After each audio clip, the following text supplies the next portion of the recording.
اهلا بيكم. 5 اخطاء ممكن تدمر حسابك على انستجرام.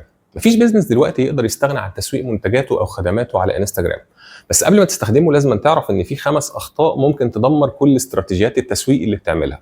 فكمل معايا الفيديو للاخر علشان تعرف ايه هم. رقم 1: شراء فيك فولورز، ودي اكبر واشهر غلطه بيعملها معظم الناس علشان يكبروا الاكونتس بتاعتهم، والنتيجه بتكون عدد كبير جدا من الفولورز الوهميين اللي مش بيتفاعلوا مع البراند بتاعك ومفيش منهم اي استفاده. رقم 2: انك ما تستخدمش كابشنز، لان كتابتك لوصف جذاب للصوره اللي نزلتها مع استخدام التوبكس والاسئله التفاعليه هتشجع الجمهور يرتبط اكتر بالبراند الخاص بيك. رقم 3: ان ما يكونش فيه تفاعل مع الجمهور، زي انك مش بترد على اسئلتهم او رسائلهم، وده مره في مره هيخلي عملائك يبطلوا ان هم يتواصلوا معاك تاني اصلا. رابع حاجه: استخدام نوع واحد بس من المحتوى.